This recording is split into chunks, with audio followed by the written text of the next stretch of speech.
What is up, bros and broettes? It's Slasher44, and today I'm just going to talk to you and tell you what are my thoughts on Call of Duty Advanced Warfare.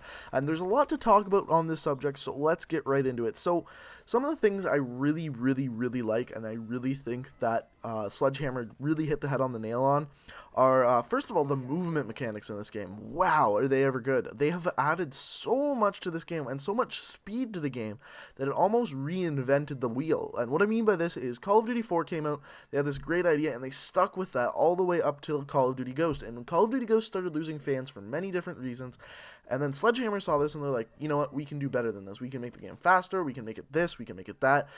By adding these exosuits, they've made the game so much faster and so much more playable for me, because there's such a more steep learning curve. And what I mean by this is, I didn't fully learn how to use the exo movements, so like exo jump, exo double jump, exo side strafe, exo all this shit, until pretty much a week into the game, and when I figured it all out. And Exo Side Strafe is literally your best friend. I'm going to make a video about how to use these Exo movements to your highest advantage, but that's for a later date. So, first of all, nail the Exo movement. Exo Abilities, I'm not totally sold on. I don't think they're quite as needed. They add a little bit more, which is really good. I think anytime you add more, it's a good thing, but I think they could have done a little better with those. Another thing I think they hit the head on the nail on are the maps. The maps are probably one of the best maps I played since maybe COD 4, maybe World at War. Like these maps are perfect size, perfect perfect level variations, and I think that is perfect. Another thing that is probably my favorite thing that they added into the game is weapon variations. The idea of loot being in a game adds so much to a game itself.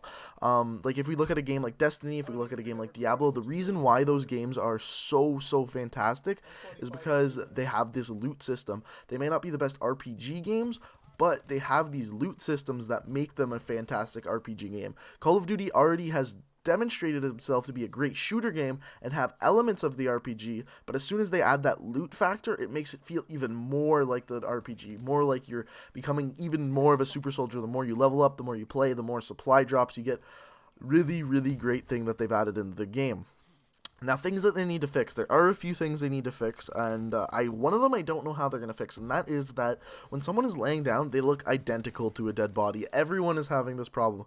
When I first started playing the game, I felt fucking just stupid, because every time they're laying down, they look like a dead body. But the reason why this actually happens, so the reason why you could tell the difference in past Call of Duty games between someone who's lying down and a dead body. So when someone's alive, their body actually perks up a little bit. So what happens is the top of their body, where their head is, will be a little bit above where their feet are.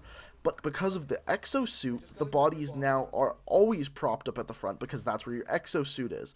So because of this, it's making every single person who's lying down look exactly like a dead body, and you're unable to tell the difference.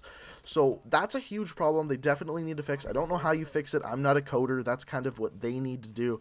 But that's one thing they absolutely need to fix, because it's causing major problems for me. Another thing they need to fix are some spawns. That's no surprise. Pretty much whenever a Call of Duty game comes out, some sort of spawns are going to need to be fixed. Aside from that, there are a lot of things as far as the ranked playlist goes. I think they should add a penalty for people leaving in the middle of games. I think they should make it so you can't leave the lobby once the game is picked. So let's say recovery is picked for capture the flag. You don't like capture the flag, you now can't leave that lobby, because that happens all the time. There's people who only want to play search and destroy, only want to play this, and that's not okay. It makes finding a game in the ranked playlist take such a long period of time.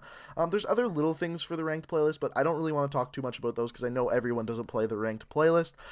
Aside from that, I think SMGs could use a huge buffing, and the BAL could use a little bit of a nerf. The SMGs just don't win against assault rifles pretty much ever. I don't know how you fix that. Maybe add a little bit more damage or a little bit more range to the SMGs. That could help a little bit. Aside from that, this game is fantastic. The most fun I've had playing a Call of Duty game since maybe Black Ops 1. I had a lot of fun with Black Ops 1, so that's really great to say, and really good for Call of Duty as a whole. So yeah, I'm really looking forward to making videos for you guys. I really appreciate everyone supporting my videos. If you have any questions, comments, or concerns, go ahead and write them in the comment section below. I'll try to answer everyone. Hit that like button if you enjoyed the video, and until next time, guys, peace out.